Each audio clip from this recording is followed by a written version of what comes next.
Some people have described it that we will be at war with Iraq till the end of Earth, because we cannot turn off the weapons that we used against Iraq. This is the time test. You have to be able to stop the weapons at the end of the war. Depleted uranium has a half-life of 4.5 million years, so we are at war with Iraq for the end of time. What would be the procedure for if you were in a combat situation and you did come upon a contaminated area and you were following the protocol for dealing with a contaminated area? Well, great question. I'd like to specifically address it with depleted uranium because the manuals have addressed depleted uranium prior. And what it says, first of all, I'd like to mention that DU, depleted uranium, had a prior name, and it was DULLRAM. All the military manuals refer to it as DULLRAM, D-U-L-L-R-A-M, which is depleted uranium low-level radioactive material. Well, they so eloquently removed the LLRAM and just call it depleted uranium now, and removed the low-level radiation part of it, uniquely enough. I don't know how they got to go hide that part. I don't know where the science was that allowed them to take those last 4 parts of the acronym off. So we know that in our manuals, what it says is if you come across an area that was hit with a depleted uranium round, and this, heck, I'm imagining this, it's still at my website, this particular CTT training, and what they did was they called it an update. Now remember, this manual is very old. They don't mind using old manuals, but the update states that if you end up in a depleted uranium contaminated area, you're to use the NATO marker, which indicates radiation. That's the marker we use, because if you go by an area of allied forces, we speak different languages, so they have universal triangles which indicate whether it's biologically contaminated, nuclear contaminated, or chemically contaminated. One's yellow, red, and blue. So you take the one that says radiological radiation and you put that in the area. And what you're supposed to do is if you get a Geiger counter, you find out how far out you go, and you go, okay, don't cross this line right here, this is where it kicks out to. And you're supposed to post those, even if a depleted uranium round is hit there, which means the military knows that it's hot, because they were telling us education-wise or academically-wise that it's hot. And if you find it, put the radioactive marker up there. And so that's what you're supposed to do when you arrive on a contaminated battlefield, is mark it so that your friends and your foes even, it's all illegal to use this, all internationally, it's illegal to use these things, but we know they're going to get used, and should they get used, we're supposed to put these markers up so everybody in the whole world is aware of what's going on in that area. And we're trained to do that, but I bet you money that you're not seeing any markers anywhere, even on this conflict. But that's what we're supposed to be doing. That's our commitment to humanity, to do that at least.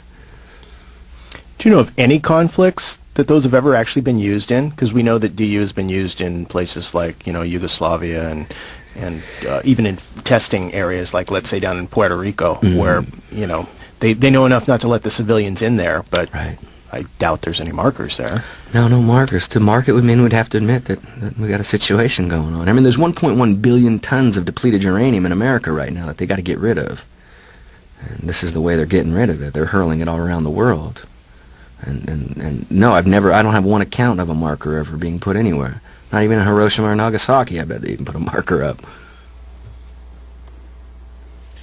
Can you describe how depleted uranium gets into groundwater and the food chain and its effects there? Depleted uranium is going to get into the groundwater and the food chain multiple ways. You got all the uranium dust contamination, all the equipment that breaks down, that then moves into the water table and into the water supplies. In the food, you have uranium and everything that actually be absorbed into the plant structure. Now, one thing that we do know, the United States Army's Common Task Training specifically states that uranium contamination will make food and water unusable. So when you have that, ladies and gentlemen, and it also states in there they must wear full respiratory and skin protection. We also know it happens forever. Therefore, when the Army personally says that food and water will be contaminated, and that's an indiscriminate killer, that makes the use of depleted uranium a crime against God and a crime against humanity. Because it doesn't matter, and again, and the child shall lead us. Projectiles are very, very good. They go through a tank like knife through butter, is the way it's usually described. The problem is that when depleted uranium fires and hits a target, it's polyphorous. It means that it explodes and burns. When it burns, it turns into, it vaporizes, and when it's breathed in, it has a very, very serious effect on the human body. Many of the scientists who were looking into depleted uranium back in the as early as the 50s, looking into low-grade radiation poisoning, identified a number of problems from exposure to low-grade radiation, and exposure to depleted uranium dust is that kind of low-grade radiation. So what we saw as a result of the Gulf War I was an enormous number of our troops being infected with illnesses and conditions and anomalies that are linked to low-grade radiation, and the fact that their offspring showed a very, very high incidence of disability.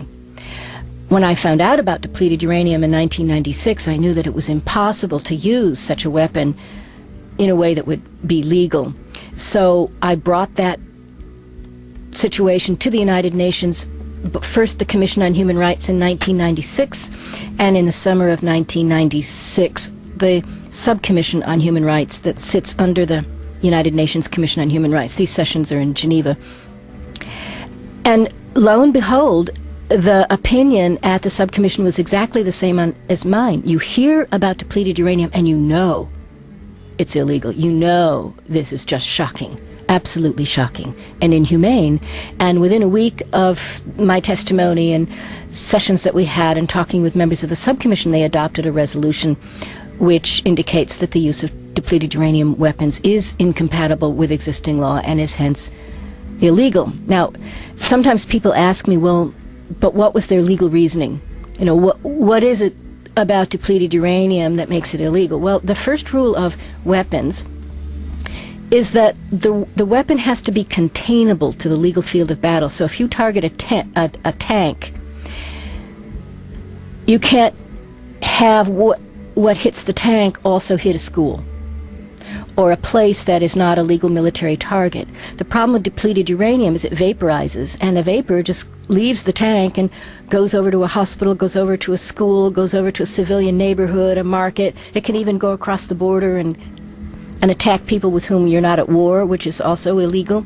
The war has to be contained to the legal field of battle. So if it's country A against country B, country A can only fire on military targets of country B.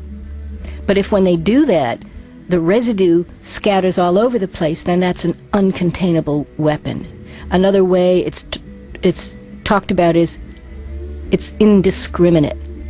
It doesn't only attack. You can't say to that DU, now stay right there, don't go next door. But it goes next door. So it fails the test for territory. The second thing about depleted uranium is it relates to a very simple rule. When the war is over, the war is over, and the war has to stop. Depleted uranium doesn't stop. It continues to kill and maim and cause birth defects years and years and years. Some people have described it that we will be at war with Iraq till the end of Earth because we cannot turn off the weapons that we used against Iraq. This is the time test. You have to be able to stop the weapons at the end of the war. Depleted uranium has a half-life of 4.5 million years, so we are at war with Iraq for the end of time.